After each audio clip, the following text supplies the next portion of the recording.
Welcome back to channel learning Khalid. അപ്പോൾ കേട്ടഡ് എക്സാമിനേഷന് വേണ്ടിയിട്ടുള്ള പ്രിപ്പറേഷൻസ് ആണ് നമ്മൾ കണ്ടിന്യൂ ചെയ്തുകൊണ്ടിരിക്കുന്നത്. കഴിഞ്ഞ ക്ലാസ്സിൽ നമ്മൾ ടോപ്പിക് ബേസ്ഡ് ആയിട്ടുള്ള പ്രീവിയസ് ഇയറിൽ ഒത്തിരി പ്രാവശ്യം ചോദിച്ചിട്ടുള്ള ക്വസ്റ്റ്യൻസ് ആണ് ഡിസ്കസ് ചെയ്തത്.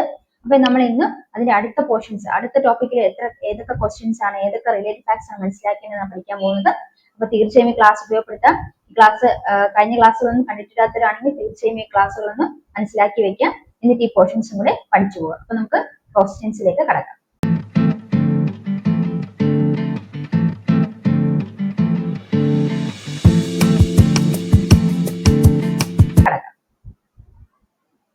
അപ്പൊ നോക്കാം, ഇന്ന് നമ്മൾ ദത്തശേഖരണ തന്ത്രങ്ങളെ കുറിച്ചാണ് മനസ്സിലാക്കാൻ പോകുന്നത്. അപ്പൊ ദത്തശേഖരണ തന്ത്രങ്ങൾ എന്താണ്? ദത്തശേഖരണ തന്ത്രങ്ങൾ അതായത് പഠനത്തിന് വിധേയമാക്കുന്ന ഒരു വസ്തുവിനെ കുറിച്ച് ആഴത്തിൽ പരിശോധിച്ച് പുതിയ വിവരങ്ങൾ ശേഖരിക്കാൻ വേണ്ടി ഉപയോഗിക്കാവുന്ന ശാസ്ത്രീയ മാർഗങ്ങളാണ് ദത്തശേഖരണ തന്ത്രങ്ങൾ. അപ്പൊ ദത്തശേഖരണ തന്ത്രങ്ങൾ എന്ന് പറഞ്ഞാൽ എന്താണ്? ദത്തം എന്ന് പറഞ്ഞാൽ ഡേറ്റ അല്ലെ, ഡേറ്റ ഏതൊക്കെ രീതിയിലാണ് കളക്ട് ചെയ്യുന്നത്, അതിന് ചില തന്ത്രങ്ങൾ, ടെക്നിക്സ് ഉണ്ട്. അതിനെക്കുറിച്ചാണ് നമ്മൾ ഇന്നത്തെ ക്ലാസ്സിൽ കൂടുതലായിട്ട് മനസ്സിലാക്കാൻ പോകുന്നത്. അപ്പൊ ദത്തശേഖരണ തന്ത്രങ്ങൾ അല്ലെങ്കിൽ ഡേറ്റ കളക്ഷൻ നമ്മൾ ഉപയോഗിക്കുന്ന ടെക്നിക്സ് എന്തൊക്കെയാണ്, ഏതിനാണ് നമ്മൾ ഡേറ്റ കളക്ട് ചെയ്യുന്നത്?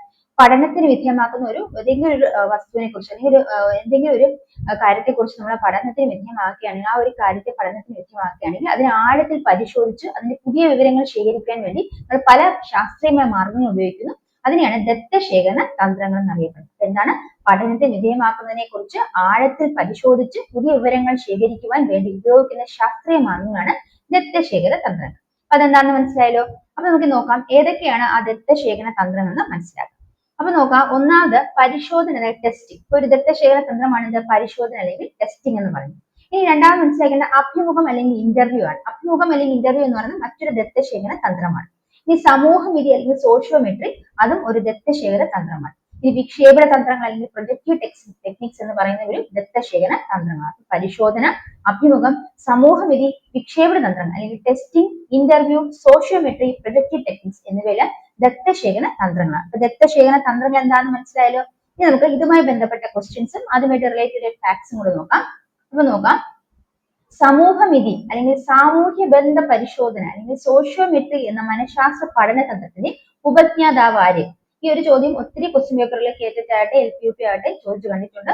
തീർച്ചയായും ഇതിനുള്ള ഇമ്പോർട്ടൻസ് ഒക്കെ മനസ്സിലായാലും അപ്പൊ അതനുസരിച്ച് ഈ ക്വസ്റ്റ്യൻ മാക്സിമം ഇതിന്റെ ഡീറ്റെയിൽസ് നന്നായി മനസ്സിലാക്കി പോവുക.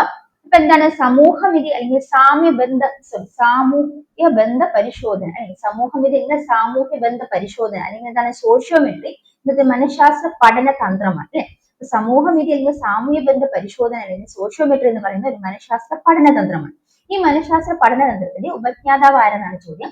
മനസ്സിലാക്കേണ്ടതാണ് ജെഎൽ മൊറീനോ ആണ്. അപ്പൊ ജെഎൽ മൊറീനോ ആണ് 1946 ഈ പറയുന്ന മനഃശാസ്ത്ര പഠന തന്ത്രമായ സമൂഹവിധി അല്ലെങ്കിൽ സോഷ്യോമെട്രി എന്ന് പറയുന്നത് കൊണ്ടുവന്നത്. അപ്പൊ അദ്ദേഹം എന്തൊക്കെയാണ് ഇതിലൂടെ മനസ്സിലാക്കി തരുന്നത്? ഒരു ഗ്രൂപ്പിലെ വിദ്യാർത്ഥികളുടെ സാമൂഹ്യ ബന്ധങ്ങളെ കുറിച്ച് പഠിക്കുവാൻ ഉപയോഗിക്കുന്ന തന്ത്രമാണ് സമൂഹവിധി അഥവാ സോഷ്യോമെട്രി അല്ലെ. സൊസൈറ്റിയിൽ ബന്ധപ്പെട്ട് സൊസൈറ്റിയായിട്ട്, അതായത് സമൂഹവിധി സൊസൈറ്റിയായിട്ട് എന്തൊക്കെ റിലേഷൻസ് ആണ് ഒരു ഗ്രൂപ്പിലെ വിദ്യാർത്ഥികൾ. അപ്പൊ ഈ സൊസൈറ്റി ഉദ്ദേശിക്കുന്നത് ആ ഗ്രൂപ്പിലെ വിദ്യാർത്ഥികൾ, സൊസൈറ്റിന് വിദ്യാർത്ഥികളുടെ സമൂഹമാണ് അല്ലെ.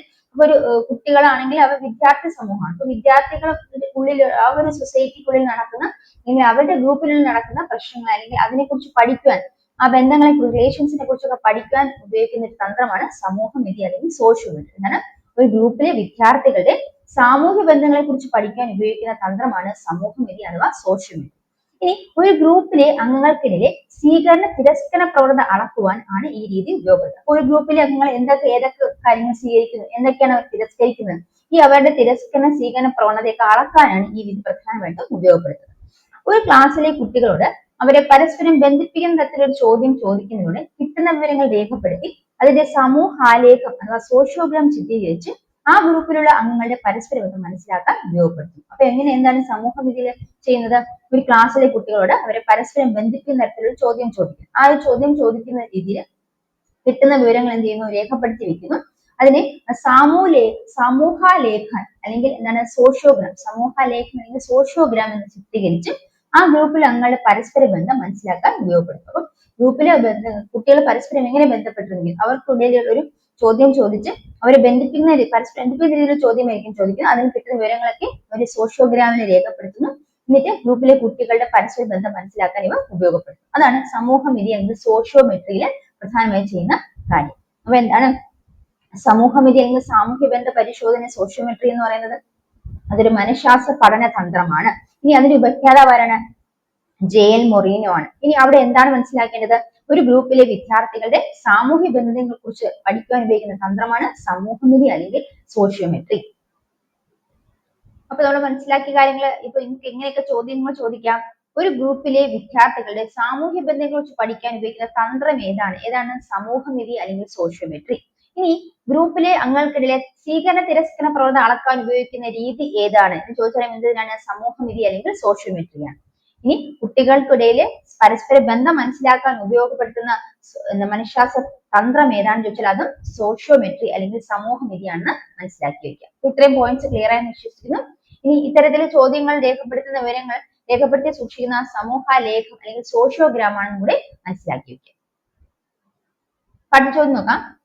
ക്ലാസ് ടീച്ചർ കുട്ടികളുടെ ഏറ്റവും ഇഷ്ടമുള്ള സുഹൃത്തിനെ തിരഞ്ഞെടുക്കുവാൻ ആവശ്യപ്പെട്ടത് പ്രകാരം കുട്ടികളുടെ പ്രതികരണത്തിന്റെ അടിസ്ഥാനത്തിൽ തയ്യാറാക്കപ്പെട്ട സോഷ്യോഗ്രാമിൽ ഏറ്റവും കൂടുതൽ കുട്ടികൾ സുഹൃത്തായി തിരഞ്ഞെടുത്തത് മനുവിനെയും ഹരിയെയുമാണ്.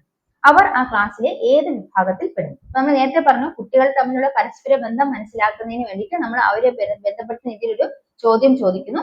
ആ ചോദ്യത്തിന് ലഭിക്കുന്ന ഉത്തരങ്ങളെ ശേഖരിച്ച് സോഷ്യോഗ്രാമിൽ രേഖപ്പെടുത്തുന്നു. അതിൽ നമുക്ക് ആ കുട്ടികൾക്കിടയിലുള്ള പരസ്പര ബന്ധത്തെ കുറിച്ച് മനസ്സിലാക്കാൻ സാധിക്കും എന്നാണ് നമ്മൾ സോഷ്യോഗ്രാം അല്ലെങ്കിൽ സോഷ്യോമെട്രി അല്ലെങ്കിൽ സമൂഹമിതിയെ മനസ്സിലാക്കി. അപ്പൊ അത്തരത്തിൽ അതുമായി ബന്ധപ്പെട്ട ഒരു ക്വസ്റ്റ്യൻ ആണ് ഇവിടെ ചോദിച്ചിരിക്കുന്നത്. കുട്ടികളോട് ഏറ്റവും ഇഷ്ടപ്പെട്ട ഒരു സുഹൃത്തിനെ തിരഞ്ഞെടുക്കാൻ പറഞ്ഞു. അപ്പൊ അതിന്റെ അടിസ്ഥാനത്തിൽ അവര് തിരഞ്ഞെടുത്തു. അതിന് നമ്മൾ സോഷ്യോഗ്രാമിൽ രേഖപ്പെടുത്തി.